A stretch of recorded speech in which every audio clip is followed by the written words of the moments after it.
Now, what a difference 10 years makes. At the end of 2009, Cleveland looked a lot different than it does right now. You could even call it one of the most transformative periods in recent memory. John Kosick takes a look back and forward.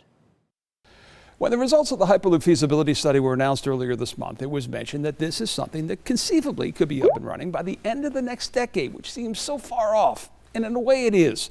But just think for yourself, all the changes that we have seen in Cleveland over the last 3,650 days. 10 years ago today, as 2009 was ending, it was the old Interbelt Bridge spanning the Cuyahoga River. Half a century in age and falling apart, it was closed at the time to all truck and bus traffic for weight and safety reasons. A decade later, we have not one, but two new Interbelt bridges opening in 2013 and 16, respectively.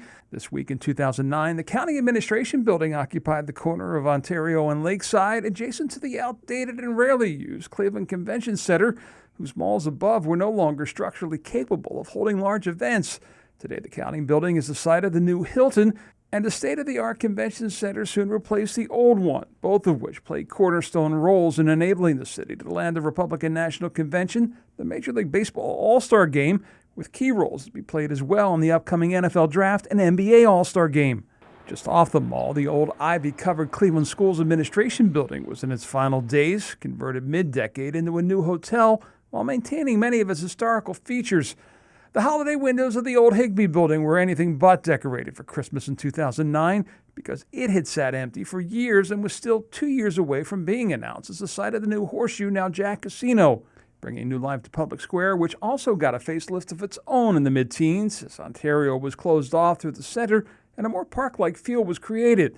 The teens brought a sports title to Cleveland for the first time in a half-century and a new look for all three of the city's sports facilities, removing seats and creating a more fan-friendly environment in all cases to compete and meet the changing needs of the modern sports fan. And the decade also saw the East Bank of the Flats project, which was sidelined by the economic collapse of '08, finally become a reality. As we get set to welcome a new decade, there are projects that will be seeing their dedication in 2020 and many more that have the potential to be equally as transformative if they come to be. Maybe even this, something we'll revisit in another 3,650 days. In Cleveland, John Kosick, News 5.